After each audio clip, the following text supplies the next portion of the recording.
It's our first weekend without Houston Texans football, and I am officially depressed. I would actually watch CJ Stroud throw 4 more interceptions today if I meant I have them back. Look, T, this morning as we talk Texans, and the word on the street is it ain't all bad. It ain't all CJ Stroud's fault. There are some things that Nick Caserio and company need to improve on for the 2026 season. It starts now. Stan Norfleet here for a Saturday edition of the Locked On Texans Squad Show. Real simple. Nick Caserio said, what? And let's roll the tape. Yeehaw! It's time for the Texans Squad. Everything Houston Texans, every week. Bringing you the big hits, game-changing plays, and all the action straight from the Lone Star State. The way only the Locked On Podcast Network can. Saddle up and squad up. It's the Texans Squad Show, starting now. A Saturday edition of the Texans Squad Show ahead of Ice-mageddon or Cold-mageddon or whatever you want to call it here in the city of Houston. I am Michael Connor. That's Stan Norfleet. John Hickman. We're here with you for an hour talking your Houston Texans. We appreciate you joining us if you're watching live on a Saturday. We, of course, typically with you Tuesdays and Fridays. Our schedules got a little funky this week, so we're here on a Saturday. But, of course, you can get this podcast anywhere that you get your podcast as well. Go and search Locked On Texans. You get this show and John's Daily Show, checking you in on what's going on with your Houston Texans as the offseason is officially in full gear. Tomorrow will be Championship Sunday. We can give our thoughts at the very end on who's going to win those 2 games before we get out of here. It will not feature the Houston Texans, of course, guys. Today's episode, by the way, is brought to you by FanDuel. If you want to be right in the middle of the action this season, visit FanDuel.com and place your NFL live bets all season long. So we got a lot of things to get into today. Of course, the number one thing is going to be Nick Caserio speaking this past week. I do want to ask you guys some of the free agents that are on the Texans list of who's of unrestricted free agent. Who do you want back? Who do you think is going to go? I have a question. I filled in on the radio yesterday, and it was brought up to me as a possibility about CJ Stroud, and I was like, there's no way that's real. I want to get your guys' opinion on that. We'll get through all of it here today. But, guys, Nick Caserio, before we play some of the clips from Caserio this week, he spoke first time since the season ended, and in pretty much typical Nick Caserio fashion, right? He basically said nothing without saying anything, but he also did say a couple of things that maybe raised a couple eyebrows. I don't have the clip on it exactly, but they did have the one where he was asked about the extensions, and he gave a "we'll see," and then also the on the offense, there was a quote, Stan, about the offense. You brought it up before we started the show, that they thought the offense was good enough to beat anybody, obviously, if they don't turn the football over. What did we take away from what Nick Caserio had to say this week? A general manager has to walk the fine line between staying loyal to his troops, right? Him, D'Amico, those players, the ownership group.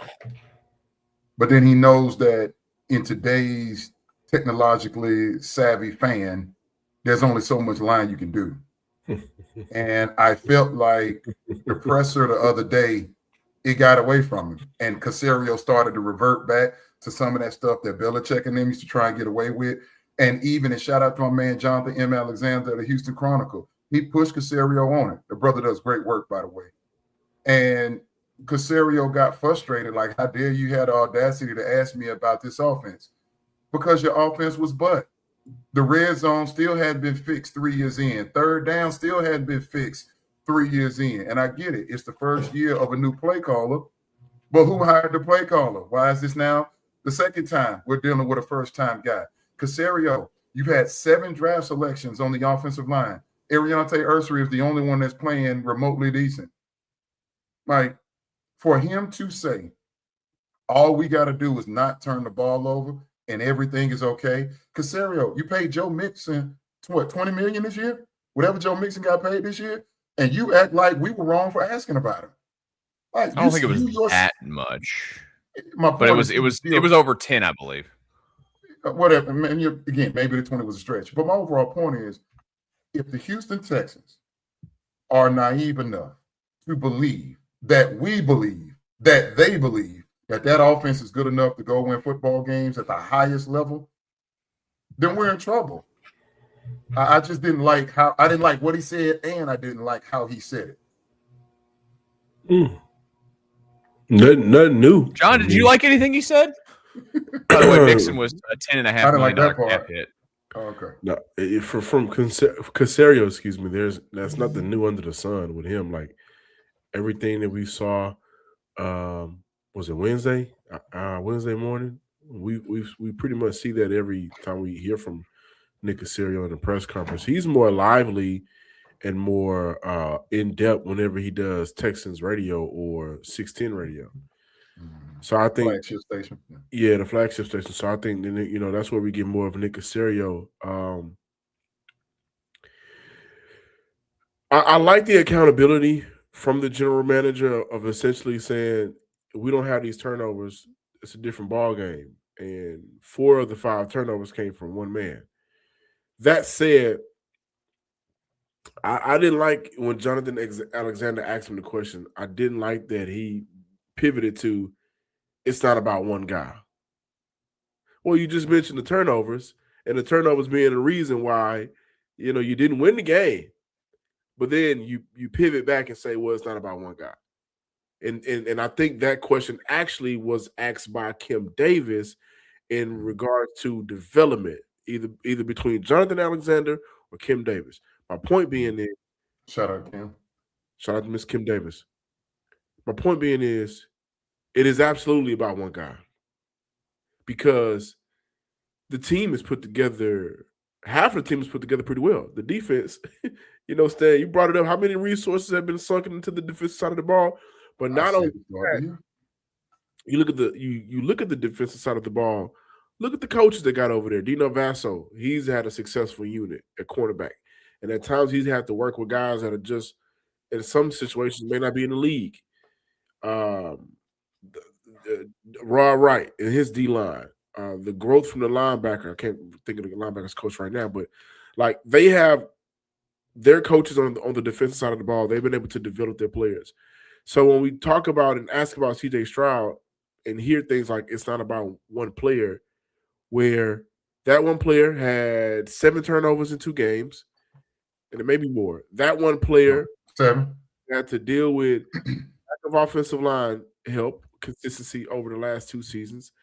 That one player has had to deal with this season not having a constant, consistent, and dependable run game. And that one player has had moments where when he's needed to raise the bar and carry the team, he's been unable to do that if everything isn't working perfectly. So it is about one player. And it's about the one player, the environment he's been in for the past 26 games. That one player needs help. And Nick Caserio, even with the offensive line that you drafted, it ain't helped out a lot. This year, Cole Popovich has gotten a lot out of some of these guys like a Jared Patterson and Scruggs, the best we've seen from them their entire career. Blake Fisher has shown to have some type of ability to be good in his role. Ariante Icery's good, but outside of that, the line is just now starting to form together after week 10. So the first 10 weeks of the season, it was bad. What I'm getting at is, and this is a long-winded way of saying, it is about one guy and the lack of consistent development and the lack of consistent playmakers around him. Diggs is in 1 year, he's out the next. Noah Brown is in 1 year, he's out the next. Joe Mixon is in 1 year, he's out the next. There's been a constant door. Robert Woods was in. Devin Singletary. He's out the next. It ain't been a consistent. It's been Stroud, Nico, Dalton Schultz. Tank here and there whenever he's playing, but the issue of the injuries. Houston has to do a better job of surrounding their quarterback with talent and consistently having playmakers around him. It is about that one guy. Sorry. That was long-winded. Yeah. I mean, look, that one guy is definitely an issue. I just want to play a little bit of it here real quick. When Caserio was asked about Nick Caley and if he'll be back next season. Validated in that decision, and is Nick Caley, are you comfortable in saying he's going to be calling plays in 2026? Yeah, I would anticipate Nick being here next year. I think Nick learned a lot, first opportunity as a play caller. I'd say offensively, probably the last 2 to 3 months of the year, played pretty good football and did a lot of good things. So there was growth and improvement. There's always areas that we can improve and get better. And that's what, D'Amico mentioned the other day. Next couple weeks right after the season, was kind of looking at everything, go through, the coaching staff, go through other aspects of the staff. Is there anything that we have to do? All right, then we'll look at some things schematically, start to go through the self-scout, try to figure out, all right, what are some of the things that we did well? It's interesting. D'Amico started this when he got here. So the other side of the ball basically goes through and watches their respective sides. So like the defensive coaches will basically go through and watch the entire offensive season. Offensive coaches will watch the defense. And it's basically just for observations. Hey, through that lens, what do you see? Hey, what are some of the things that we did well? What are some of the things that caused problems? What are some of the things, this, maybe a little bit less of this, whether it's schematically, whether it's personnel-wise. And there's good communication. I think it's a great exercise. We didn't do anything like that in New England, but I think there's. All right, well, he keeps going about New England at that point. So you get the picture here. Nick Caselio's he's anticipating him being back, and they're going to go and evaluate things. Did you agree with anything he said there about the play caller, that he grew throughout the season? I do. And we've talked about it here on this show. I think that I think he has grown as a play caller. A lot of his growth, and I mentioned it a little bit, a lot of his growth came from once Houston inserted Trent Brown into the lineup, and they gave Houston their best offensive line combination. From that moment, they've been able to run the ball a little bit better, and they've been able to score a little bit better. I think Nick Caselio, in a lot of ways, has had his hands tied behind his back for majority of the season, having to bring along the quarterback to what he wants out of his offense, along with Laken Tomlinson taking meaningful snaps in the rotation at left guard. At one point, Houston was leaning on Dameon Pierce to give him something in the ring game, right? And now I don't think he's on the team. So I think Nick Caselio has shown growth throughout the year. And I'm going to stand by this. It would be irresponsible to bring in another offensive coordinator in 3 consecutive seasons. I disagree with that. I disagree with that. Jalen Hurts has done it in Philly, and I think he's done it 4 or 5 consecutive seasons, and he's played in a couple Super Bowls and won one. Well, okay, can I push back to that? Look at the job Howie Roseman has done up in Philly. A.J. Brown, Devontae Smith, Saquon Barkley last year when he rushed for 2,000 yards. Also, they just struck gold, putting Mekhi Becton in their right guard, and that offensive line was playing at the highest level in the league. Let me push back on Nick that. Caserio to put together that type of offensive roster. I understand your point. You already know I talk the most on this show about aliens and dudes. Regardless, you can bring any NFL player up here you want. The teams that win Lombardis have dudes on both sides of the football. The Texans don't have enough. On defense this year, they did. On special teams, they did. The area of the ball that Nick Caserio says him and D'Amico, they don't spend any time concerned about the offense. They don't meet on the offense in terms of critical assessment, and I'm paraphrasing. Are you out of your mind? He can't believe that we believe that. That would be general management malpractice. So I'm going to go back to my Philadelphia. You are absolutely right. The general manager gives ingredients for Nick Sirianni and formerly Doug Peterson to go cook with. And I know, Jalen came after that. But the bottom line is they have holes too. Saquon Barkley doesn't run the way that he did that year. When DeAndre Swift was there, he didn't run the way that Saquon did the year before. You still have to go call plays. And then you start wondering why do we love guys like Kyle Shanahan so much? Why? Because he can lose Brandon Ayuk. He cannot have Deebo Samuels on the roster. George Kittle can miss consecutive games, and they still winning games with a backup quarterback. That was Mac Jones this year. Texans came here and the Texans beat them. So when you have look at what's my man Sean Payton. Look what Denver's doing. Who on their offensive roster other than the quarterback is elect? Cortland Sutton, I don't think made a Pro Bowl this year. I could be wrong about that. I think he did this year. He did this year? Okay, that's fine. I think this I'll is take a that second one.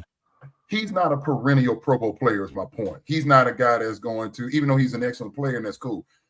Coaches have to coach your dudes, and you don't get paid for what you do in ideal situations. Same as the quarterback, and we'll talk about number 7 later in this show. The quarterback and the coordinator or the play caller, they have to elevate everybody else that's not on their level. And the bottom line for me, I don't believe Nick Caselio can do that. Did it improve? Yes, it did improve. At the same time, we're putting lipstick on a pig. It's not good enough, 3 consecutive years in the divisional round, it was the Texans offense that cost them. And D'Amico wants me to just be okay with that. I'm not. I'm just not. Yeah, Go ahead. I don't think any of us. We're to a break. When we come back, can I ask you guys who's out there that you like when we come back? Yeah, absolutely. We can get to that. And I also want to hear your guys' reaction to the I want to play the answer to what happened to Joe Mixon, because that was the mystery that we spent so much time on. We have to address what was said about it here in a moment. Locked On Texans Squad Show. And you know what time of the year it is? It's tax season. It doesn't have to take over your life. This year, TurboTax is making it easier than ever to just hand things off and move on with your day. With TurboTax full service, you can have your taxes done for you by a trusted local expert, start to finish, without the stress or the guesswork. Instead of spending hours trying to fill out forms, you can meet with a local TurboTax expert in person or connect online. They handle everything from W-2s to self-employed forms, and work to get you every reduction out there. You can upload your documents, go about your day, and get updates right in the TurboTax app. It's a huge time saver and gives real peace of mind knowing an expert is handling it. For a limited time, you can have your taxes done by a local tax expert for just $150 all in. If a TurboTax expert didn't file for you last year, just file by February 28th. Take taxes off your plate and get your life back. Visit TurboTax.com/local to book your appointment today. Squad Show rolling on a Saturday. Michael Connor, Stan Norfleet, John Hickman with you. John, you had a question that you would like to pose here to start the segment. Yeah. So who's out there at OC that you guys would like realistically, that can come in and fix the problems. OC wise. If Houston moves on from Kaylee and they go into this cycle with in search for another offensive coordinator, who's out there? Brian Daboll seems to be on the head coaching search. Mike McDaniel seems to be he's going to the Chargers. He's going to the Chargers already. That's locked in. So it'll be Daboll. Cliff Kingsbury is a name. Mike Kafka is a name that I think maybe not offensive coordinator, but could you get staff. Kubiak's kid? Because I know he doesn't call plays in San Francisco. Would they let him go?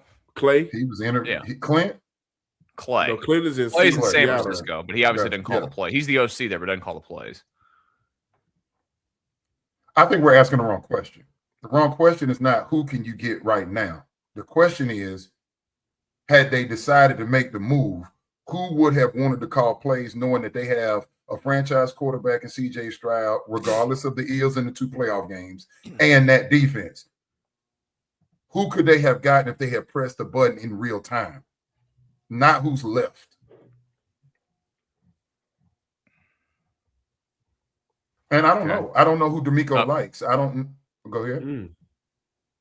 What you got? We lost you there for a second. Sorry, you cut out. But that's what I was saying. Am I back? Did y'all hear my point about we're asking the wrong question? Who would have Houston wanted in real time? Right. Who could they have gotten in real time, knowing that you have a franchise quarterback? You're in a very winnable division like the AFC South. You know about the no state income tax and the money and the division. Like, there are a lot of factors here that would make it attractive for a play caller. Houston has sent one guy. One guy you would have wanted, or one guy that I would have wanted for Houston. Brian Daboll. See, a lot of people say Mike McDaniels, right? And I think when you look at Mike McDaniels' offense, it's an extension of Kyle Shanahan's offense. And that offense is an amazing offense. It simplifies things for the quarterback. But we've seen the quarterback play decline when defenses adjust and take away some of the easier things the offense presents. Brock Purdy, I think, is the best quarterback that I've seen play under Shanahan outside of Matt Ryan. So since he's taken over, I love some Brock Purdy now. He's made me into a believer. Why I say Brian Daboll is the job that he did in elevating Josh Allen and the job that he did in elevating Daniel Jones. The first year he had Daniel Jones was the best version of Daniel Jones. The They The won a playoff playoff game game against Minnesota a few years They back. paid Daniel Jones instead of Saquon, and Saquon goes We saw how that played out, right? But I think Mm-hmm. Brian Daboll, he commands a lot more from the quarterback, and he gets a lot more from the quarterback as to where the Shanahan tree or Mike McDaniels, for a lot of people, they get more out of the offense, but the quarterback is just asked to drive. When the quarterback is asked to do more than that, the quarterback crumbles a little bit, in my opinion. And I like Daboll a lot. Yeah, I don't know. See, let's be clear. Does anybody believe that Nick Caserio was the best offensive coordinator the Texans could have gotten coming into this season? Or is he here because he's a part of the New England family? We all know the answer to that. Nick Caserio would nobody. If Nick Caserio was who not was available the last year? I'm looking honestly, right now. I don't remember. So while you're doing that, just for the sake of time, I'm elocuting the point.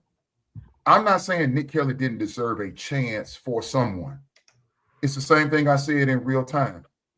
The Houston Texans are in a Super Bowl window with a franchise quarterback on a rookie deal. With that defense, when you got that head coach, if they fired Nick Caserio today, he would not get an offensive coordinator job anywhere else in the league. Now, he's here because he's part of the New England tribe. Okay, that's fine. It happens. That's part of life. Who you know, all of that. Cool. Networking. It works out timing. It worked to his advantage. Now, here's John to combat your point, and of course, not coming at you personally, my brother.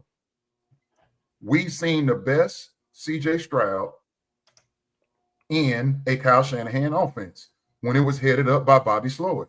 So since Mike McDaniel's philosophies align with what Slowick was trying to do, then I would have seen coming in, like right now, I would inject Mike McDaniels. Okay, look, CJ appeared to be more in his bag. His energy was better. He wasn't as much in his head. And maybe the issue wasn't with Slowick's offense, as from what was reported. Slowick and CJ didn't get on the same page going all the way back to CJ's visits coming into the draft. There was some tension there. So I think how much of it was systematic versus how much was it just the personalities between CJ and Bobby? I think McDaniels, the way they ran the ball in Miami, what has D'Amico talked about? Now, when you got A-Chan and you got Mostert and you got guys down there to tote the football, all right, cool. Here in Houston, we had Joe Mixon. And I still like some of the things I've seen from Woody Marks. I'm still okay with having Nick Chubb on the roster at the money you got him for. So I'm just acknowledging that I'm not a believer in Nick Caserio, not right now. Now, maybe he can show me. But he's going to get credit for fixing the offensive line. Was that him? So do you, or was that Cole Popovich? Go ahead. I think it's in conjunction, because I think a lot of what Bobby Slowick did last year. I immediately go back to the ASAC game from the playoffs and just seeing Dalton Schultz out there block George Kalafdis one-on-one. I just thought that was ridiculous. It looked terrible. So based on what you're saying, you want the offense to be simplified for the quarterback. No, I want CJ to be comfortable.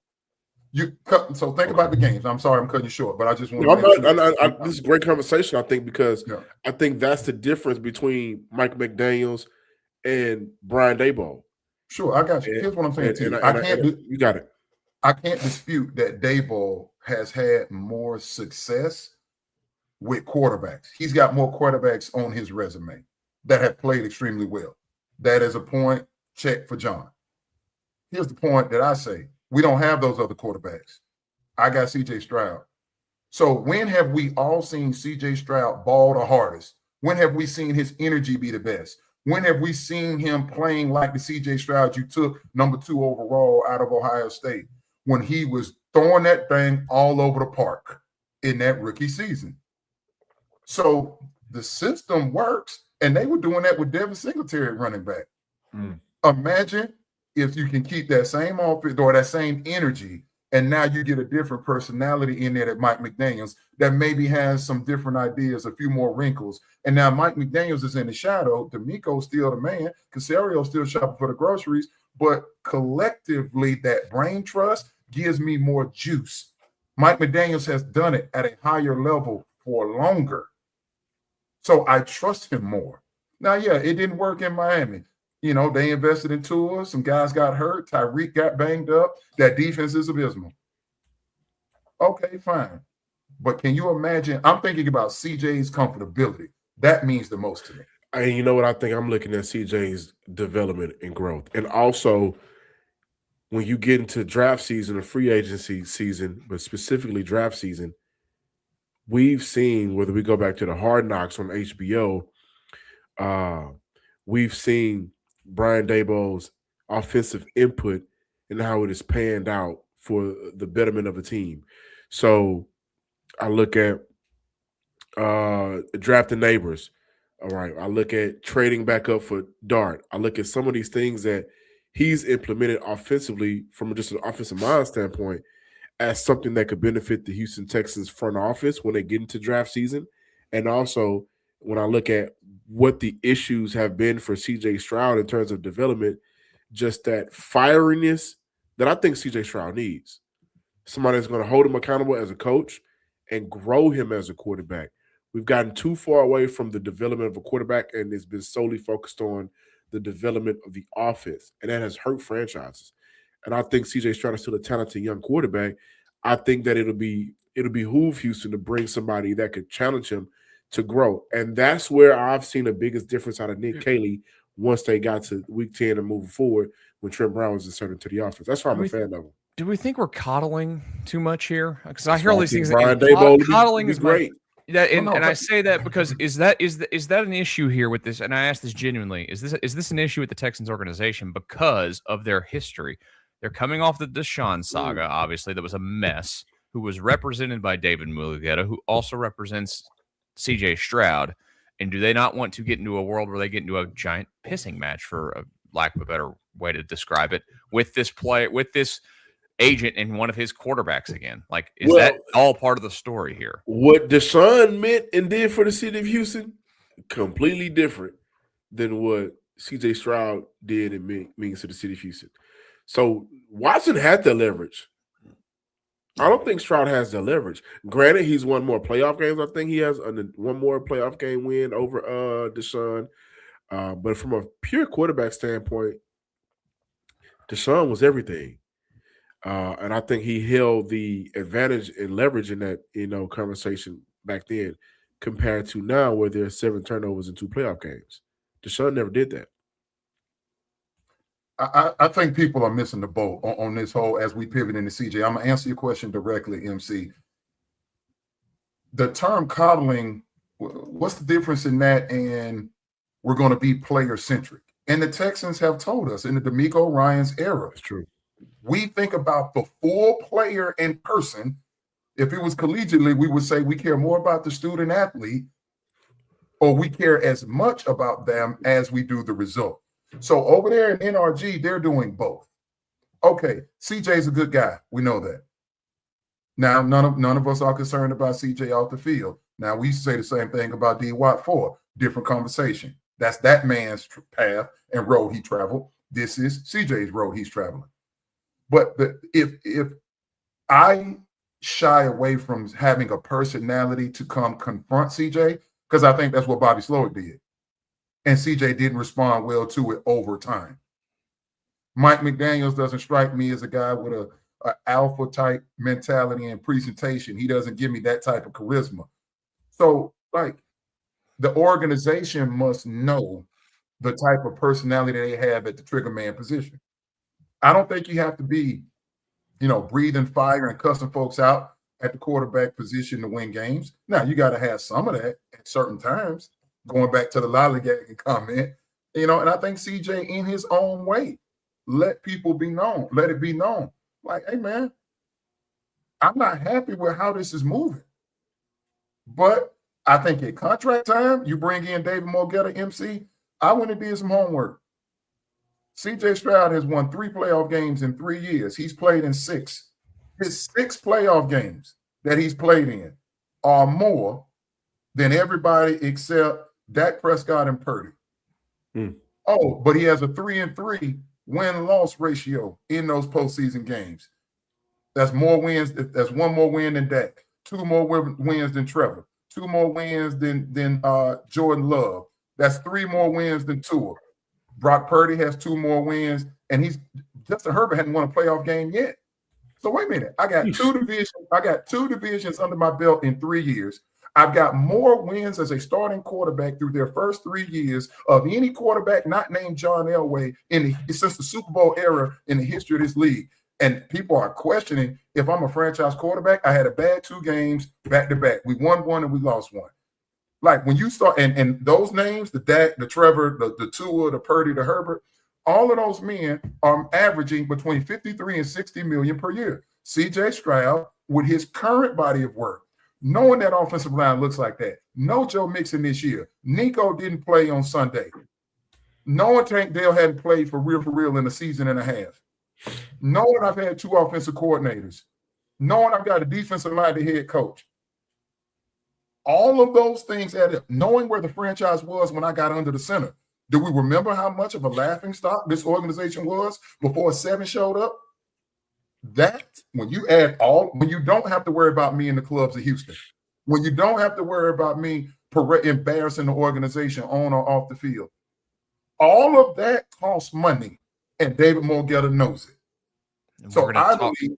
Can I say something to that really quick? To the point of CJ Stroud and being successful in the playoffs, the defense has more TDs than the offense since 2023. 32-32 is the score if you take out the brought offense. That up. Yeah. I told y'all that. So it's a whole lot different when comparing Watson and CJ. If Deshaun had D'Amico as his head coach, they win a Super Bowl already. Whoa. Watson was up 24-0. They don't blow that lead they don't blow that lead. You're allowed to keep scoring. If the NFL say you got a point, you can't stop scoring points. I don't understand that. There's a time where you. I'm not advocating for Deshaun Watson whatsoever.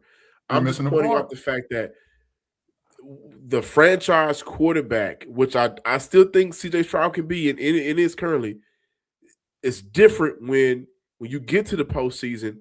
We clearly see what side is more valuable to the team's success, and that's the defense. The team.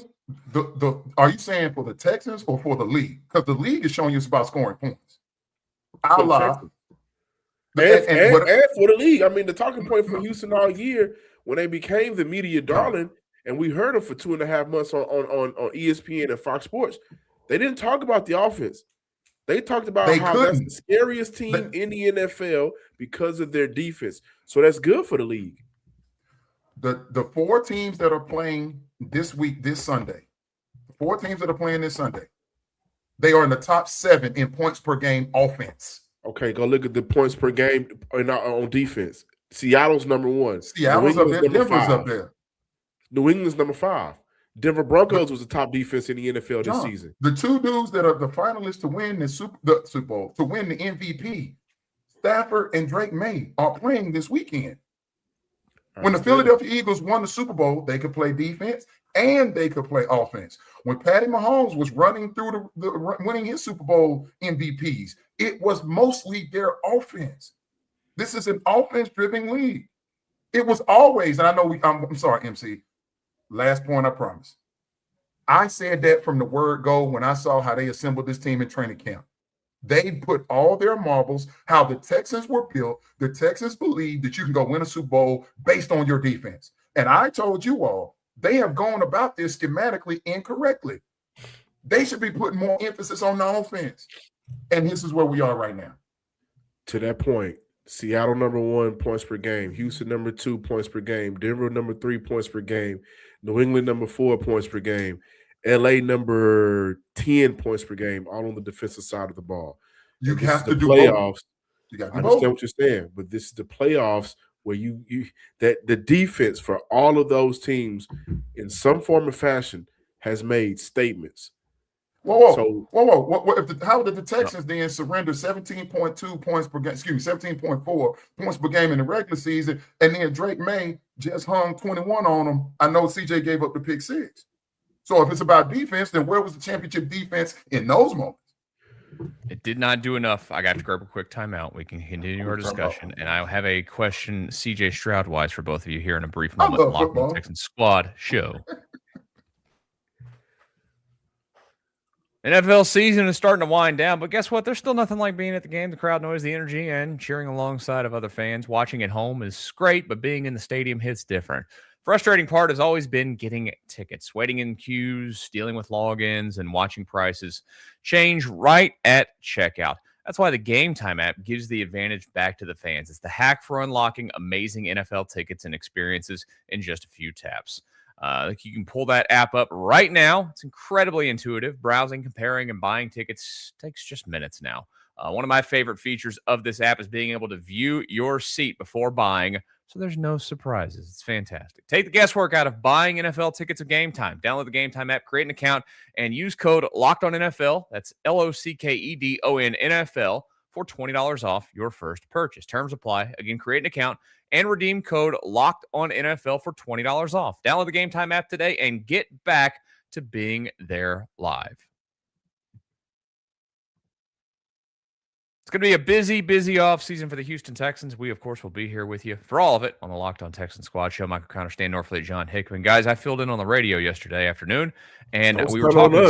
Don't flex on us, brother. I mean, like, they occasionally ask me to come do it still. It's just, it's an easy way to just, I miss it. I do miss it. We were, of course, talking CJ Stroud, because why wouldn't you talk about CJ Stroud? And we're talking the contract extension. And we've obviously talked about the $55 million number is like kind of like that baseline that we all think is, where the conversation at least starts, I'd imagine. Or maybe even gets the deal done. Now, he's going to be eligible. Nick Caserio gave us the we'll see on the fifth-year option stuff, which he can say we'll see all he wants. We know he's picking up the fifth-year option on both him and Will Anderson, and he's getting at least one of those extensions done this offseason, that being Will Anderson, I would guess. But I brought it up, of course, that I think like a lot of us, you don't give the extension to CJ Stroud. You make him work for it next year. We've seen this happen in other places. Dallas is a great example. They made Dak work for it for a very long time before they gave it up to him. Now it kind of bit him in the ass, maybe, in terms of much money. That part right there.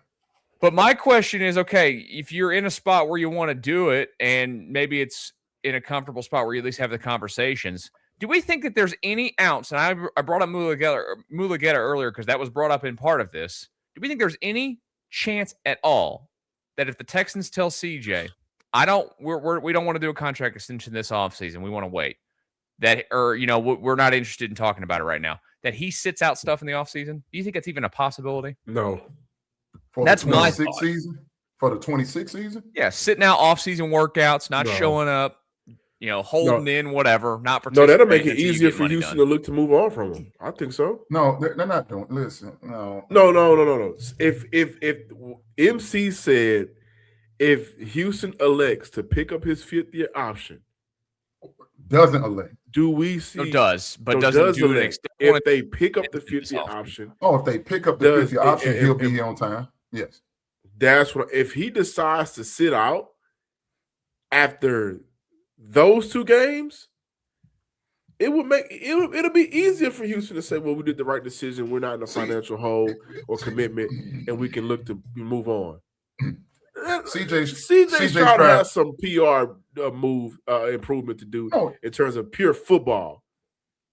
All CJ Stroud has to do is go play normal CJ Stroud football. What is normal CJ Stroud football? I'm going to tell you what these two games were versus the Steelers and versus the Patriots. 462 yards, 2 touchdowns, 5 interceptions, 2 fumbles, a 51.9 passer rating. Those aren't CJ Stroud numbers, and we know that. We know that. Okay, so we can choose to address, do you believe CJ Stroud with only John Elway? I'm not saying he's going to have John Elway's career. Ironically, John Elway won his Super Bowl later. Yeah, John Elway's obviously a Hall of Famer, one of the greatest to ever do it. Many still say the best NFL prospect in the modern football era. Nonetheless, look, CJ, I think, understands, and more guys are doing this. More guys are holding in. I can see CJ reporting to minicamp. What did they tell us this year? Yeah, he's not going to throw for a few days. He's got a little shoulder. Perhaps CJ could turn that same thing into, hey, Mulugeta, CJ, you report over there to Kirby. You go to the classroom. You do all the lifting. And then when you go out there on that practice field, you remind them it's either me or Davis Mills for 18 weeks. And at some point, Caserio's going to go, I took the second overall pick on my franchise quarterback. He's 500 in the last 3 years, including 2 division titles. We ended the year on a 9-game win streak. So we want to give CJ the credit he deserves for crumbling in those 2 playoff games. Do we not give him any of the credit for going on that 9-game win streak? And I get it. I don't like the offense either. But I look at CJ, and CJ doesn't look comfortable in this offense, which is why I want to move on from Caley. But they won't do it. I don't think there's a world imaginable, for me, based on the information we have, where CJ Stroud holds out if they give him the 5th-year option. And I don't believe there's a world, even if he did hold out, that Caserio for 26 or 27 would move on from a healthy CJ Stroud. I just don't.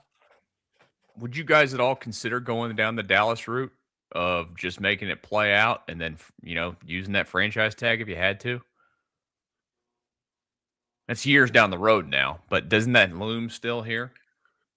You got too many contracts coming down the pipe. You got to pay That's what I'm worried about. You got to pay Kamara. You got to pay Bullock. You still got the Stingley making that money. You got Petrie making his money. Will Anderson's deal is going to kick in here sooner or later. Aziz is still making money. On the offensive side, you're going to have to pay real dollars for somebody on that old line. Eventually, they're going to be able to do the tightest. So now you're talking about paying this first-round money that's got to go to somebody. I get it. It's slotted. I'm just saying the money's going up. You got to go find you a real running back. Breece Hall is a free agent. He's going to want Joe Mixon-type dollars if they move on from Mixon. At some point, have y'all seen what Nico's actually making right now compared to the rest of the receivers in the league? 2022? And I think he's like the 15th or 16th highest paid receiver on average annual value. Nico's going to want some more money. But Nico's going to be like, after this next season, absolutely, you're right. No, after this season, I guarantee you he's going to be looking for a new deal after this. One thing Caserio has done, I think, a good job of how he structures contracts. I mean, a lot of these contracts are 2 and 3 year deals. They're short, yeah. It's short, so that allows. He hasn't done one longer than 3 years.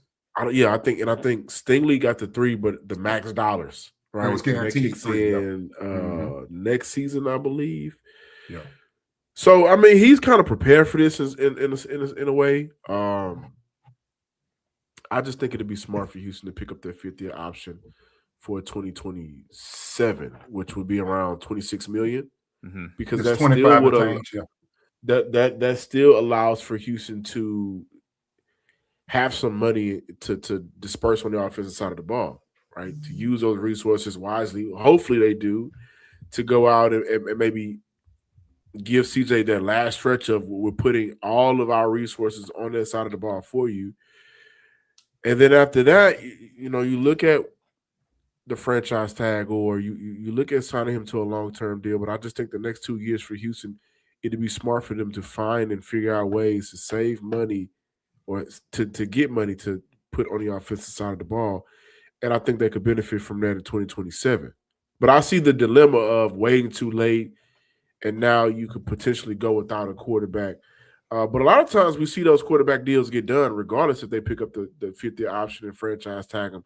How many times have we seen a quarterback not stay with that team after being franchise tagged at least one time?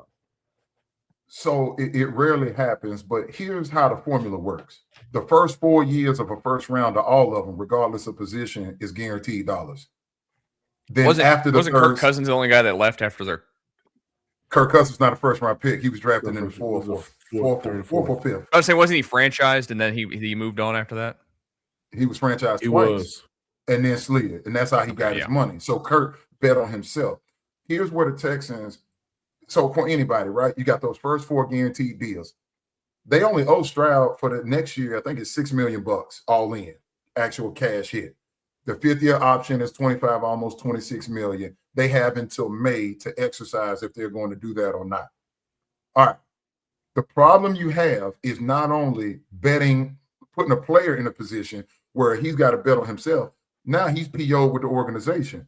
So for an organization that prides themselves on kumbaya, I'm going to stand with my quarterback, it's us versus the world and all of that. Show me that with your dollars. especially when I can show you wins. And I'm talking about postseason wins.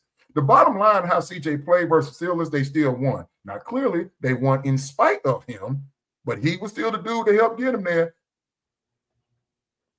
So these are all points that David Morgetta is going to go in there and say, do you all believe, and I'm going to ask you, and we can ask the folks over there in the comment section, I do not trust Nick Caserio to go get a quarterback better than CJ Stroud.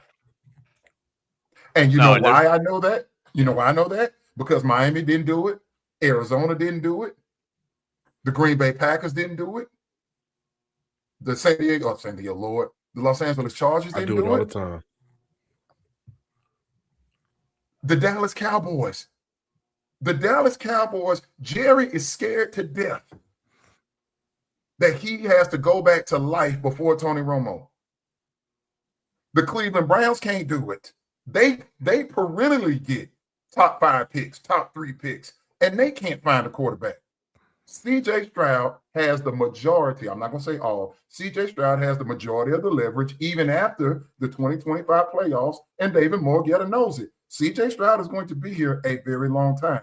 Why piss him off then and give him 2 franchise tags? The players don't like the franchise tag. The players want long-term guaranteed dollars that is in alignment with other players in their same ilk. And I just gave you a postseason record that CJ has done better than Dak, Trevor, Jordan Love, Tua, and Herbert. And all those guys that you mentioned are all in that mix of there's 11 quarterbacks averaging $50 million or more per year on their contract. He is going. I know that people are throwing that out. You can't give him. Sorry, you got to live in reality. It's going to be $50+ million a year to get him locked up. It's just as simple as it gets when it comes to that. I did want to play you guys the final or the quick thoughts from Caserio on it. We'll do that here, and we'll wrap up our thoughts here on a Saturday on the Locked On Texans Squad show. FanDuel is officially in playoff mode. Every game day during the NFL playoffs, FanDuel is giving customers even more ways to get in on the action.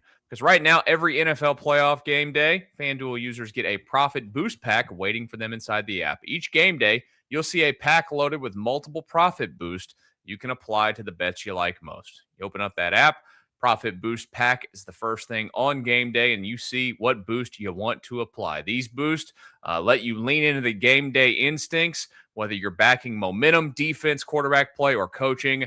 The boosts give you more juice on bets you already like instead of forcing you to bet something new. Every play feels bigger, and the boosts make your bets feel that way too.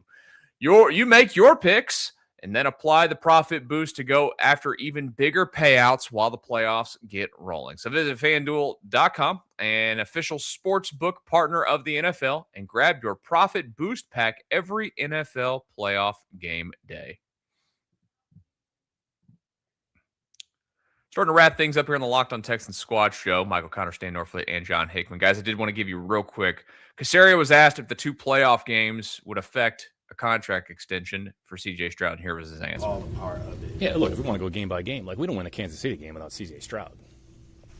I mean, so again, like that's one game, all right? Look, he'll be the first to tell you he didn't play well on Sunday, all right? I'm not going to sit here and tell you he played well either. Like he knows that. So in the end, all right, got to learn from it. What can we do better? All right, and then we're moving forward. All right, I mean, so you look at his body of work. This guy's been a damn good quarterback in this league for 3 years. I mean, it's the truth. So, again, you wanted to look at everything in totality, and then every player will look at their situation, and it's always case by case. So, I think it's honestly the best answer he gave of any of the answers he gave on Tuesday or whatever the hell it was he spoke. You guys have any problem with what he said there? You're on mute. No, no, I don't. I'm not. Yeah, Stan. No. And I know, and I'm reading the folks over here in the comments section. A lot of guys haven't. I think Frank Z is over there trying to hold me down. I think I saw Cedar Field Texans. Certified Texan over there. That's my man Frank Z. They over there having a good conversation in the comment section. Appreciate everybody getting engaged. Who did I just see? Alan Rogers Wyndham, 5630. Appreciate that comment. So look, it's so hard. And John, you brought up something that we need to talk about again because it's going to be a long off season. CJ knows, and we all know, he's got to do something to get that taste out of people's mouth. But remember, and I'm not saying he's going to be this guy, I'm just giving you an example. Everybody said Peyton Manning couldn't do it. Drew Brees' first 4 years. Drew Brees couldn't get You over the mentioned hump. John Elway. I watched the John Elway documentary the other day. The guy literally didn't win a Super Bowl until his last 2 years of his career, at the end of his 30s. And then look at the other spectrum. Everybody said Andrew Luck, can't miss prospect, generational. Got to an AFC title game, I do believe. I know they improved. 2015, 16, I think. Got to a conference title game. And then look at another guy. Dan Marino got there and couldn't get back. Yeah. So I think, like, if we're truly being honest, and regardless if you're for CJ or you're against the pain of CJ, a website that I have revered for many years now, some people call it Spotrac, some people call it Spotrac, whatever you want to call it. They estimate the 3-year extension for CJ along with his 4th year, which is next year, and they're adding the 5th-year option. So it's really a 5-year extension window. Yeah. But they're saying the average annual comes in at $51.6 million. And so they're saying the 3-year guaranteed money of $154. CJ would sign that deal to stay with Houston. He has said as much. He wants to be here the rest of his career. Well, Anderson Jr. has said the very same thing. So, like, what's the issue? It's not like CJ is sitting here with Justin Herbert with no playoff wins. You're right. He's not Dak Prescott. He's done more in the postseason than Dak. And some people will say, well, Dak gets paid because he plays for the star. No question. Dak Prescott has elevated the overall profile and the valuation of the star because he's so polarizing. When he plays well, they elevate him. When he plays poorly, they crush him. Ask the McNair family what the valuation is on their franchise, how it has gone up exponentially since CJ Stroud walked through that door. They're worth more money today, the McNair family, because 7 has gone out there in 3 consecutive years, taking them to the postseason, winning a game in each of those years, and 2 of those wins came in front of a home crowd. You can't just easily go replace that. That's not how the business of football doesn't work that way. I want to clarify that I am not against CJ Stroud. I'm not. Same. And I also want to point out the fact that I just feel like he needs to play better. And I think he knows. He said he knows he needs to play better. And so I want to clarify that. But I also want to clarify that in a lot of ways, Stan Sportsman was right early on in the jump. Christian Kirk, pretty much non-existent outside of his 115 minutes of fame against Pittsburgh. You lose on the season, you lose Brevin Jordan. K-Stover misses games. You have to sign Harrison Bryant. Did Irv Smith take snaps at tight end this year for Houston? It was another tight end.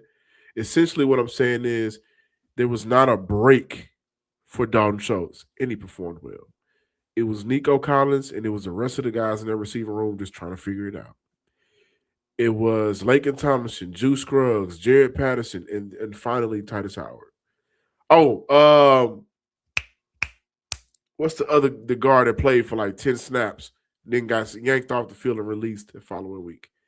Zider? Is the guy I still don't know who that dude was. I don't know who that dude is. What I'm getting at is when we get to comparing quarterbacks around the league, it's easy to place the blame solely on maybe those quarterbacks like a Dak Prescott because of some of the things he's done in the playoffs, or Justin Herbert, who's been horrendous in the playoffs. Without Brandon Staley, he's been horrendous because those quarterbacks have been asked to elevate the program, and those franchises have done a good job of making sure for Justin Herbert, you got an offensive line. For Dak Prescott, you got all the weapons in the world. For Houston, and it's important I say this, it's been Stephon, Tank, Joe, one season, the following season. Neither of those guys are playing, whether it be by injury, a freak injury, or just didn't re-sign Stephon Diggs. And with the money that you could have given Stephon Diggs, Houston elected to do what? Cam Robinson, Laken Tomlinson. They signed a linebacker. I wrote his the name. linebacker they let go. Yeah. They let Neiman. Was it Nick Neiman? Right. Nick Neiman. Yeah. So the resources have been misplaced. And I think it's unfair to put the totality of 19 games on CJ Stroud. They got to be better in that situation to, build a better roster. Houston has to look at the 2026 offseason and say to themselves, how can we make this offense more consistent? What do we do well? According to Caserio, they don't need to do anything well. Caserio's just like, let's run it back. A lot of people want to draft offensive linemen in the first round. Yes. I'm not but that I guy. don't trust him to do it. I don't trust him to do it. What I would do, guys? What Chicago did last offseason. Jonah Jackson, Joe Thuney. Two successful interior offensive linemen. In this draft, in this free agent class, go get veteran offensive linemen. Linderbaum. Go get those guys. Coach Popovich, I think, is a great coach. Don't make his job harder by having to coach up rookies again. And your evaluation of offensive linemen hadn't been the greatest, especially on the inside. I told you, go get some 1 vets. for 7. Go get some vets. Yeah. Go get some playmakers and run it back that way. That's my opinion. But I think CJ Stroud can bounce back. He has to work at it. He has to want to. But he can't go into this training camp underthrowing passes. He can't be lollygagging, y'all. No lollygagging. Well, that's the theme for 2026. No lollygagging. Simple as that. You guys want to give your go ahead. Go ahead. I can just do my closing remark right here. I was just gonna say, you guys want to go ahead and roll through your parting shots here on a Saturday. Look, man, I love the discussion about pro football. Obviously, I love the game. I love blending the fan perspective with a few nuggets from inside the buildings. Having done it a little bit myself, I love chopping up with guys like Wade and former players and sprinkling that in to what's going on. And all of this is why the NFL is a $23 billion a year annual. It's a what is it? A monopoly. It's just what it is. Now, we all want the Texans to be more successful than they have been. It's okay to do two things. I can celebrate how far they've come. I can also be frustrated with how close they were. If they could have won that game on Sunday, they're going to win the game this Sunday. And now you're in the bowl. And it's crazy to me. One half of football, the first half versus New England, could have changed the trajectory of how this franchise is perceived, D'Amico Ryan's legacy, CJ Stroud's wallet. CJ Stroud lost some money. He lost some money on Sunday. Now he can go get it back next year. Because if he's the runner-up for MVP next year, we won't be talking about this as much. But this is what we know now. And I just come back, finish the run game without Joe Mixon. And I told y'all this off the top. The offensive line in the run game was an issue. I don't love the offense. I think this is a bad idea to ask CJ Stroud to run the Patriots offense. That's Tom Brady, Belichick, Charlie Weiss, and Josh McDaniel. That's not this. That's not what's going on over here. It's a bad idea. Go get you a modern offense, one that CJ can feel good about, and run the football. The Houston Texans, 24th in yards per game, 29th in yards per carry. Even with Woody Marks being solid, it wasn't good enough. That's my parting shot. John? They're running that Patriot offense in New England right now, and Drake May is number 2 MVP candidate. The offense works. You challenge the quarterback to be better. And I would also say I saw Nick Caserio transition from the quote-unquote Patriot offense more so towards that Rams offense, at least from a passing perspective, as the year went on. My parting shot is everybody stay warm, stay safe over this weekend. I can't wait to continue to talk football throughout this offseason. I think Houston needs help. And I said it once, I'll say it again. I think the smartest plan for Houston, free agency, sign veteran IOLs, interior offensive lineman at center, left guard, retain Ed Ingram. And then from there, if I'm the Houston Texans, and this is bold, I know, I trade up for Makai Lemon, the wide receiver from USC. This wide receiver unit was not good enough, guys. I know that sounds crazy. We can follow up on it next week. This wide receiver unit is not good. The only two receivers you can bank on moving forward, in my opinion, Nico Collins, Jaden Higgins. It's irresponsible for anybody to say, well, we got Tank Dell coming back. Tank Dell got shot last year. He also had a gruesome injury last season. Coming after last season, then he got shot. Broke the leg the year before that. But no. Jalen Noel, I like Jalen Noel, was high on him coming out. He didn't do enough. Xavier Hutchinson, he didn't do enough. Justin Watson, he didn't do enough. Braxton Berrios, he didn't do enough. So if you're going and you put your resources in veteran offensive linemen, that gives you the flexibility to move up in the draft and go get you a playmaker, an explosive playmaker. And I'm going to talk about that next week on the Locked On Texans podcast. A lot to get into. We, of course, will be here for a couple of shows as well. We've got a whole offseason. We didn't even get to the free agents that the Texans have. We'll get to that next week as well. We'll be back Tuesday evening, 6 o'clock for the next Locked On Texans Squad show. As the guy said, be careful over the next couple of days. Just stay inside and stay warm. We'll talk Tuesday right here on the Locked On Texans Squad show.